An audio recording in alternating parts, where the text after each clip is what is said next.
Hello, good morning everyone. मैं Bhanwarlal Gan, assistant professor in chemistry, government girls college Kherwara. YouTube channel में आपका स्वागत है।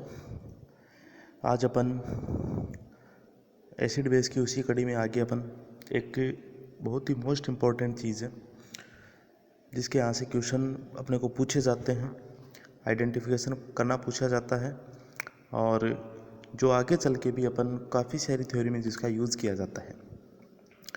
तो इस टॉपिक की अपन चर्चा करेंगे जिसको अपन बोलते हैं कि जो एसिड होते हैं और जो बेस होते हैं ये दो टाइप्स के होते हैं। एक तो हार्ड होते हैं, एक सॉफ्ट होते हैं। तो हार्ड एसिड होगा या फिर सॉफ्ट एसिड होगा, या दूसरा मतलब हार्ड बेस होगा या सॉफ्ट बेस होगा।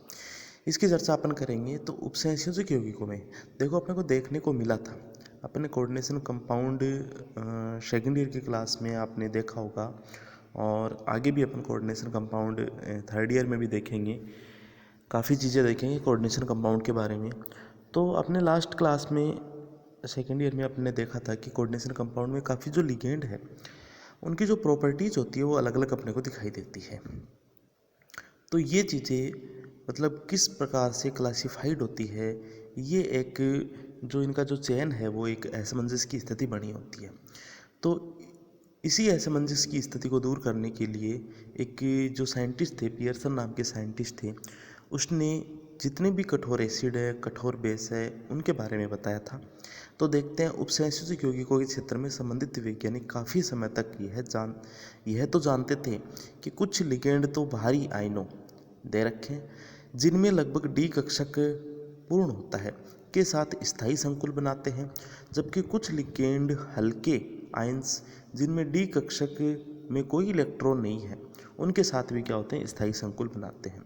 तो इस प्रकार की चयनात्मक प्रकृति के आधार पर धातुओं को दो भागों में वर्गीकृत किया गया है।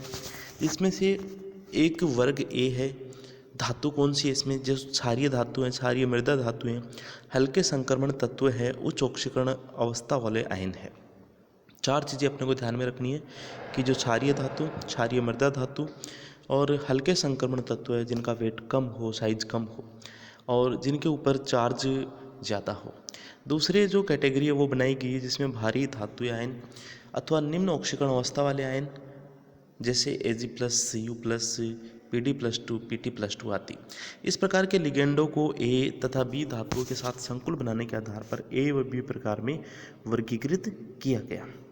अतः फोस्फीन अथवा थायोईथर वर्ग बी में तथा अमोनिया एंड जल को वर्ग ए में रखा गया है, क्योंकि फास्फीन व थायोईथर Hc+2, Pd+2 या Pt+2 के साथ तथा जल अमोनिया या फ्लोराइड आयन Be+2 या Ti+4 आदि के साथ वरीयता में बंध बनाते हैं। ठीक है, इसलिए इनको ए में रखा गया और जो ऊपर वाले उनको बी में रखा गया है। नेक्स्ट एक सारणी दे रखी है जिसमें क्या बना रखा है कि वर्ग ए के धातु आयनों के साथ संकुल बनाने की प्रवृत्ति, दूसरे में वर्ग बी के धातु आयनों के साथ संकुल बनाने की प्रवृत्ति। तो इसमें जस्ट इसका उल्टा होगा। पहले में देखो नाइट्रोजन सबसे ज़्यादा संकुल बनाने की प्रवृत्ति रखता है ए के साथ, जो ए के साथ संकुल बनाने की प्रवृत्ति ज़्यादा रखते हैं वो बी के साथ कम रहेंगे। इस चीज़ का अपने को ध्यान रखना है। तो एक चीज़ अपने को ध्यान रखनी है, दूसरी इसकी उल्टी हो जाएगी। तो नाइट्रोजन है, उसके बाद में phosphorus, arsenic, antimony, oxygen, sulphur, selenium, tellurium, fluoride, chloride, bromine और आयोडीन। पियर्सन ने 1963 में वर्ग ए तथा बी के लिए क्रमशः कठोर एवं मृद शब्दों का प्रयोग किया। अतः कठोर स्पीसीज वह है, ये चीज़ आप पकड़ के रखना, जिसका आकार छोटा होता है। आकार छोटा होता है, ध्रुवण क्षमता अधिक होती है, पोलराइजेशन की जो कैपेबिलिटी होती है, ये जिसका साइज अगर छोटा होगा उसमें पोलराइजेशन उतना ही ज़्यादा होगा। पोलराइजेशन का मतलब होता है कि आयनाइजेशन एक तरह से, जबकि मृत्यु स्पीसीज वह है जिसका आकार बड़ा होता है, जिसका आसानी से ध्रुवण नहीं किया जा सकता। छोटा आकार कठोर स्पीसीज, मोर पोलराइजेशन कठोर स्पीसीज, बड़ा आकार क्या हो जाएगा, मृदु स्पीसीज हो जाएगी, और जिसका पोलराइजेशन बहुत कम होता है वो भी क्या हो जाएगी, मृदु स्पीसीज हो जाएगी। पियर्सन के अनुसार अम्ल क्षार बंध बनाने में कठोर अम्ल कठोर क्षार के साथ तथा मृदु अम्ल मृदु क्षार के साथ वरीयता में बंध बनाएंगे। इसने एक बॉन्ड थ्योरी भी दी है इस पे कि जो कठोर एसिड होंगे मतलब कठोर स्पीसीज आपस में बंध बनाएंगे, कठोर एसिड कठोर बेस के साथ ही बंध बनाएंगे। इसी तरह से जो मृदु एसिड है वो मृदु बेस के साथ ही बॉन्ड का निर्माण करेंगे। इस आधार पर हम लुईस एसिड व क्षारों को कठोर, मध्यवर्ती व मृदु क्षारों में अब वर्गीकृत किया जा सकता है। ये इम्पोर्टेंट सारणी है जिसको आपको याद करके रखनी है।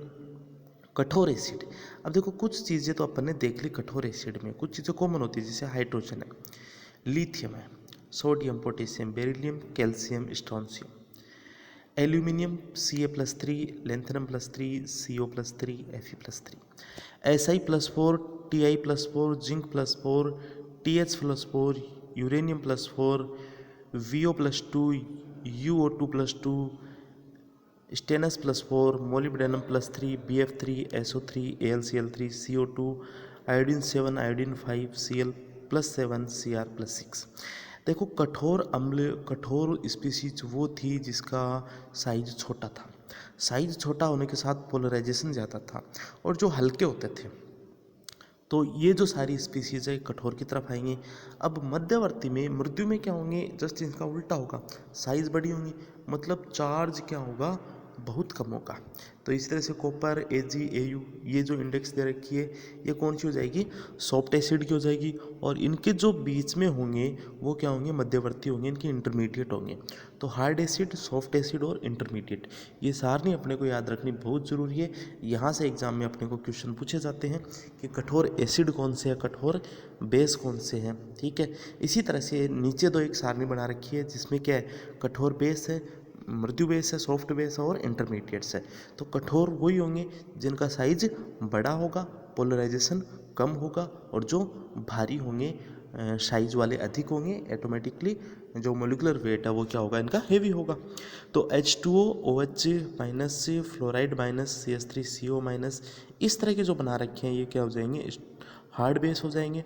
सॉफ्ट बेस कौन से हो जाएंगे, H- है, आयोडीन माइनस है, HCN, CN-, ये इंडेक्स दे रखी है, और इसमें इंटरमीडिएट इन दोनों के मध्यवर्ती हो जाएंगे जो बीज की प्रॉपर्टीज़ रखते हैं। ये सारणी आपको याद रखनी बहुत इंपॉर्टेंट है। आगे अपन चलते हैं पियर्सन थ्योरी ने। इस सिद्धांत के अनुसार हम कह सकते हैं कि कठोर अम्ल वे लुईस अम्ल है, पकड़ के रखना इस चीज़ को कि कठोर अम्ल वे लुईस अम्ल है जिनमें आयनों का आकार छोटा होता है। लुईस एसिड वे लुईस एसिड जिनका आयनों का आकार छोटा होगा उनको हम कठोर बोलेंगे। हालांकि लुईस एसिड ऐसे भी होते हैं जिनका साइज बड़ा होता है, लेकिन उनको अपन क्या बोल देंगे, सॉफ्ट एसिड बोल देंगे। इनके इलेक्ट्रॉन अब्र आसानी से ध्रुवित नहीं होते हैं। ये अधिकतर हल्के धातु आयन होते हैं जिनकी ऑक्सीकरण अवस्था उच्च होती है। हल्के होते हैं, ऑक्सीकरण अवस्था भी क्या होती है, बहुत ज़्यादा होती है, ठीक है। देखो बैक में जा रहा हूँ थोड़ा सा, अपने स्टार्टिंग में यही चीज़ देखी थी कि वर्ग ए में, ठीक है, इससे पहले ऊपर ने ये चीज़ कि क्षारीय धातु आ गई, इसमें क्षारीय मृदा धातु आ गई जो हल्के ही होते हैं, हल्के संक्रमण तत्व आ जाएंगे, उच्च ऑक्सीकरण अवस्था वाले तत्व आ जाएंगे, ठीक है, ये चीज़ें थी। और बी में क्या थी, जस्ट इसका उल्टा था। यहाँ से एक चीज़ पकड़नी कि ध्रुवण क्षमता अधिक होती है, कठोर होते हैं। ये चीज़ अपने को यहाँ पे देखनी है कि मृत्यु अम्ल वे लुईस अम्ल है जिसमें आयनों का आकार बड़ा होता है तथा जिनके इलेक्ट्रॉन अब्र आसानी से ध्रुवित हो जाते हैं, मतलब आसानी से पोलराइज्ड होता जाते हैं जिनका जो इलेक्ट्रॉन अब्र है। ये अधिकतर निम्न ऑक्सीकरण अवस्थाओं वाले धातु आयन होते हैं। ये चीज़ अपने को पकड़ के रखनी है। अपने को कठोर एसिड और मृदु एसिड के बारे में पूछा जा सकता है, या फिर कठोर बेस और सॉफ्ट बेस के बारे में पूछा जा सकता है। तो जो हार्ड एसिड होंगे वो होंगे, साइज क्या होंगे इनके, छोटे होंगे, इलेक्ट्रॉन अब्र आसानी से पोलराइज्ड हो जाएगा। ये अधिकतर हल्के होंगे, ऑक्सीकरण अवस्था क्या होगी, बड़ी होगी। जस्ट इसका उल्टा क्या हो जाएगा कि जो सॉफ्ट एसिड है। हार्ड एसिड को कठोर क्षार वे लुईस क्षार है जो कठोर अम्लों से योग करते हैं। अब देखो क्षार के अपने को इस तरह से भी अपन रिलेट कर सकते हैं कि वे बेस, मतलब पियर्सन ने एक थ्योरी दिया था, बॉन्डिंग थ्योरी, उसने क्या बताया था कि सॉफ्ट बॉन्डिंग सॉफ्ट और हार्ड बॉन्डिंग हार्ड्स। तो सॉफ्ट के मध्य बंध बनाता है और हार्ड के मध्य बनाता है। तो जो हार्ड एसिड कौन से होंगे, हार्ड एसिड की अपन ने दे दिए कि साइज छोटा होगा, ऑक्सीकरण अवस्था क्या होगी, ज़्यादा होगी। अब अपन हार्ड बेस की बात करें तो हार्ड बेस वे होंगे जो हार्ड एसिड से बॉन्डिंग करते हैं। ये सामान्यतः ऋणायन या उदासीन अणु होते हैं। ठीक है, ऋणायन होंगे, उदासीन अणु होंगे। बिकॉज ऋणायन होने के कारण ये क्या करेंगे, बॉन्डिंग बनाएंगे और हार्ड एसिड से बॉन्डिंग बना पाएंगे, तो आसानी से ध्रुवित नहीं होते हैं।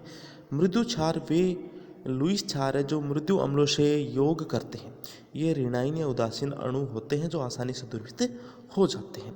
एक वर्ग के वे सभी सदस्यों की कठोरता व मृदुता एक समान नहीं होती। उदाहरण के लिए क्षार धातुओं में सीजियम आयन बड़े आकार के कारण लिथियम आयन से अधिक मृदु होगा। ठीक है, कि लिथियम और सीजियम की बात करें तो सीजियम की मृदुता क्या होगी, ज़्यादा होगी लिथियम से। इसी प्रकार नाइट्रोजन अपने छोटे आकार के कारण कठोर होता है, परंतु ध्रुवित हो सकने वाली प्रतिस्थापी लगने पर इसका व्यवहार परिवर्तित हो जाता है। उदाहरण के लिए पिरिडिन की मृदुता अमोनिया से अधिक होती है तथा यह मध्यवर्ती व्यवहार प्रदर्शित करता है। ठीक है, ये सारी चीज़ें अपने को देखनी है।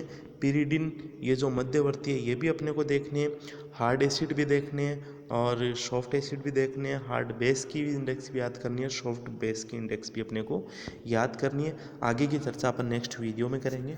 Thank you so much.